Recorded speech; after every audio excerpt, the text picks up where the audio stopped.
Bab 5. Organisasi Sosial, Struktur Masyarakat. Kelompok 3. Melcari Erlangga Kuswantoro, Bahrul Slamet Riyadi. Yang pertama, organisasi sosial atau struktur masyarakat.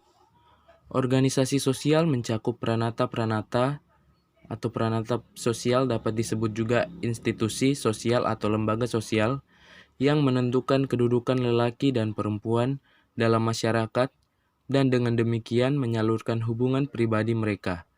Kategori ini pada umumnya dibagi lagi dalam dua jenis atau tingkat pranata-pranata, yaitu pranata yang tumbuh dari hubungan kekerabatan dan pranata yang merupakan hasil dari ikatan antara perorangan berdasarkan keinginan sendiri.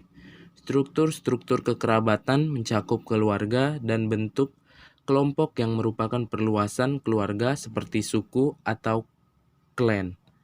Ikatan di antara orang yang bukan kerabat melahirkan banyak macam bentuk pengelompokan, mulai dari persaudaraan sedara dan persahabatan yang dilembagakan sampai ke berbagai macam perkumpulan rahasia dan bukan rahasia. Dalam arti yang lebih umum lagi, struktur sosial seyogyanya juga harus mencakup ikatan-ikatan yang bersifat politik yang berdasarkan wilayah dan kedudukan.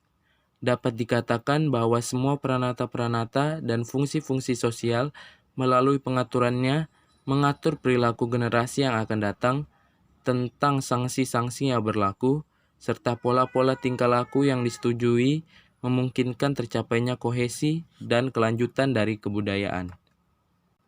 Dalam banyak masyarakat, sebetulnya konsep sosiologi mengenai keluarga menggambarkan suatu fakta biologis dan bukan fakta biologis. Fakta biologis yang sangat sederhana, diperlukan dua orang tua untuk melahirkan keturunan. Pola garis keturunan terbagi dua. Pertama adalah patrilineal, yang merupakan suatu adat masyarakat yang mengatur alur keturunan berasal dari pihak ayah. Patrilineal berasal dari dua kata bahasa Latin, yaitu pater yang berarti ayah dan linea yang berarti garis. Contohnya adalah dari suku Batak yang mempunyai ciri khas dengan adanya marga di setiap akhir nama masyarakat di sana, seperti Sinaga, Siregar, Sitompul, dan lain-lain. Dan yang kedua matrilineal, yang merupakan suatu adat masyarakat yang mengatur alur keturunan berasal dari pihak ibu. Matrilineal berasal dari dua kata bahasa Latin, yaitu mater yang berarti ibu dan linea yang berarti garis. Contohnya Garo adalah sebuah suku adat yang berada di India dan Bangladesh. Garo memberi nama suku dari nama ibu mereka, dengan putri bungsu sebagai pewaris semua properti sang ibu. Menganut adat matrilineal, para perempuan Garo memegang kekuasaan dan diberi hak untuk memerintah. Dalam sistem-sistem keturunan yang bersifat universal, penelusuran nenek moyang serta penentu hubungan keluarga dipermudah dan penempatan keluarga inti dalam hubungan kekerabatan yang lebih luas, lebih sederhana juga dibandingkan dengan penempatan keluarga inti dalam hubungan kekerabatan yang bilateral. Pengkajian peta ini segera akan menunjukkan mengapa istilah kekerabatan mewujudkan banyak bentuk yang berbeda-beda dalam masyarakat yang berlainan. Walaupun sistem istilah kekerabatan yang mencerminkan hubungan biologis yang tidak dapat dielakkan, sebetulnya susah atau malahan mustahil mempergunakannya untuk merinci semua hal tentang keturunan, ikatan perkawinan, generasi, umur, dan sebagainya. Istilah kekerabatan dipelajari oleh beberapa ahli antropologi untuk berbagai tujuan. Pengetahuan itu digunakan sebagai alat untuk menyusun kembali hubungan historis antara orang-orang dalam berspekulasi untuk menelusuri asal-usul pranata-pranata sosial dan dalam menimbang maksud cara-cara berlaku tertentu. Bentuk dan fungsi kelompok keturunan. Tugas yang dilaksanakan kelompok keturunan yaitu bermacam-macam. Di samping berfungsi memberi bantuan timbal balik kepada para anggotanya, kelompok keturunan juga dapat memberi bantuan kepada orang lanjut usia dan orang sakit atau membantu dalam perkawinan atau kematian. Kelompok keturunan juga dapat berfungsi memegang peranan dalam menentukan dengan siapa orang boleh dan tidak boleh kawin. Kelompok keturunan juga dapat berfungsi sebagai penyimpan tradisi keagamaan. Pemujaan arwah nenek moyang, misalnya, merupakan sarana yang penting yang memperbesar solidaritas kelompok. Yang pertama, lineage. Lineage adalah badan kelompok keturunan yang terdiri atas kerabat-kerabat sedarah yang mengaku sebagai keturunan dari nenek moyang yang sama dan yang dapat menelusuri keturunan itu melalui garis-garis yang secara genealogis yang diketahui. Istilah itu biasanya digunakan bila aturan umum dalam masyarakat adalah bentuk keturunan unilineal, ada kelompok ambilineal yang sama. Lineage berorientasi pada leluhur. Keanggotaan dalam kelompok hanya diakui kalau hubungan dengan leluhur bersama itu dapat ditelusuri dan dibuktikan. Kekuasaan politik dan keagamaan berasal dari lineage. Lineage seperti General Motors atau Polaroid adalah badan hukum. Karena sesudah para anggotanya meninggal dunia, badan hukum itu tetap ada. Lineage merupakan dasar yang kokoh dan efektif untuk organisasi sosial. Keadaan yang umum dalam lineage ialah bersifat eksogaminya. Anggota suatu lineage harus mencari jodohnya dari lineage lain. Keuntungan dari eksogami lineage adalah bahwa persaingan seksual yang potensial di dalam kelompok dapat dikendalikan, memperkuat solidaritas. Eksogami merupakan perkawinan bukan hanya persetujuan antara dua individu, tetapi juga persekutuan baru antar lineage. Eksogami lineage memelihara komunikasi terbuka dan memperlancar penyebaran pengetahuan dari lineage yang satu kepada yang lain. Yang kedua, klan. Generasi berganti generasi, dan di dalam lineage lahir para anggota baru. Jumlah anggotanya mungkin menjadi terlalu besar untuk dikelola dengan baik. Lineage akan terbelah menjadi lineage baru yang lebih kecil. Kalau terjadi pembelahan, anggota lineage yang baru tetap mengakui adanya hubungan dasar antara yang satu dan yang lain. Akibat proses ini ialah lahirnya kelompok keturunan jenis kedua, yaitu klan. Istilah klan dekat artinya dengan sip. Klan atau sip didefinisikan sebagai kelompok keturunan non-badan hukum di mana setiap anggotanya menganggap diri sebagai keturunan dari leluhur yang sama atau yang boleh jadi ada sungguh-sungguh atau hanya fiktif, tetapi tidak dapat menelusuri garis genealogis yang sebenarnya sampai kembali kepada leluhur mereka. Klan berbeda dengan lineage dari segi lain. Tidak ada unit tempat tinggal yang pada umumnya, meskipun tidak selalu demikian, merupakan ciri lineage. Keturunan dapat bersifat patrilineal, matrilineal, atau ambilineal. Anggota klan tidak memiliki harta benda berwujud. Klan memegang fungsi pemersatu yang penting. Klan dapat mengatur perkawinan melalui lembaga eksogami. Klan memberi kebebasan kepada orang-orangnya untuk menjadi anggota kelompok lokal yang bukan kelompok mereka sendiri. Karena tidak memiliki kesatuan tempat tinggal seperti lineage, klan bersandar pada lambang-lambang berupa binatang, tumbuh-tumbuhan, kekuatan alam, dan benda-benda untuk membangkitkan solidaritas para anggotanya dan sarana identifikasi. Lambang itu disebut totem. Totem adalah konsep yang sedang berubah, yang berbeda-beda dari klan ke klan. Sejenis totemisme modern yaitu tim baseball dan sepak bola diberi nama binatang-binatang galak seperti harimau. Akan tetapi, lambang-lambang binatang dalam masyarakat modern tidak mengandung pengertian tentang keturunan dan rasa kekeluargaan yang kuat, dan juga tidak ada hubungannya dengan macam-macam upacara yang berkaitan dengan totem klan. Yang ketiga, fratri dan paruh. Fratri ialah kelompok keturunan unilineal yang terdiri atas dua klan atau lebih yang dianggap saling berhubungan. terlepas dari apakah nyatanya memang demikian atau tidak.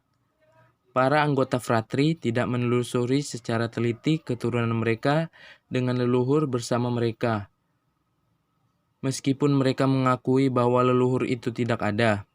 Kalau seluruh masyarakat terbagi menjadi dua dan hanya dua kelompok keturunan yang besar, entah itu sebanding dengan klan atau fratri, setiap kelompoknya disebut paru atau moiety. Anggota paru percaya mereka memiliki leluhur bersama. Anggota lineage dan klan lebih kuat daripada anggota fratri dan paru, karena kelompok yang terakhir ini lebih besar dan bersifat lebih kabur. Yang keempat, kekerabatan bilateral dan kelompok saudara. Kekerabatan bilateral adalah karakteristik masyarakat barat menghubungkan seseorang dengan lain-lain saudara dekat melalui laki-laki dan perempuan. Jadi, prinsip ini menghubungkan seseorang menurut garis keturunannya dengan semua 8 orang nenek dan kakeknya dan ke samping dengan semua saudara sepupu tingkat ketiga dan keempat. Kelompok biasanya diperkecil menjadi lingkungan kecil terdiri dari keluarga dari pihak ayah dan ibu, disebut kelompok saudara atau kindred. Kelompok saudara didefinisikan sebagai kelompok orang-orang yang saling berhubungan erat dengan seseorang yang masih hidup melalui kedua orang tuanya. Keturunan unilineal, organisasi kelompok saudara lebih melebar daripada ke atas. Artinya, ego atau orang yang dijadikan pusat untuk menentukan tingkat dari setiap hubungan merupakan pusat kelompok. Kelompok saudara memiliki karakteristik menyebabkan berbeda dengan semua kelompok keturunan lainnya karena strukturnya yang bilateral. Kelompok saudara tidak pernah sama untuk dua individu yang manapun juga, kecuali saudara kandung laki-laki dan perempuan. Jadi, tidak ada dua orang kecuali saudara kandung yang termasuk kelompok saudara yang sama. Hal yang sama berlaku untuk ibu ego, bibi-bibi dari pihak ibu dan ayah dan paman-paman. Jadi, kelompok saudara itu tidak terdiri atas orang-orang yang memiliki leluhur bersama, tetapi atas orang-orang yang sama-sama mempunyai hubungan dengan orang yang masih hidup, yaitu ego. Ego, pusat kelompok saudara. Kelompok saudara disebut kelompok yang berpusat atau berfokus ego, sebab yang menjadi titik pusatnya adalah ego atau orang yang melihat kepada kelompok. Jadi, karena kaburnya sifat yang sementara dan mudahnya berubah-ubah, kelompok saudara yang merupakan unit sosial yang lebih lemah daripada kelompok keturunan. Kelompok saudara bukan kelompok yang lestari, kelompok berhenti dengan kematian ego. Tidak ada yang dapat dimiliki, mengelola dan memindahkan tangan harta milik. Kelompok saudara tidak dapat mengatur penugasan, juga tidak mudah dapat melaksanakan pengadilan dan menentukan status. Akhirnya, kelompok saudara juga dapat mengatur perkawinan melalui sistem eksogami. Kelompok kekerabatan kebanyakan terdapat dalam masyarakat industri. Dalam masyarakat seperti itu, perorangan yang dipentingkan dan sistem kekerabatan yang kuat tidak begitu penting seperti untuk bangsa non-barat. Yang kelima, evolusi kelompok keturunan. Perkawinan berfungsi sebagai mekanisme untuk mempersatukan individu-individu dalam sebuah masyarakat. Lineage lahir dari organisasi keluarga luas. Selama ada masalah-masalah organisasi yang pemecahannya dapat dibantu oleh kelompok-kelompok.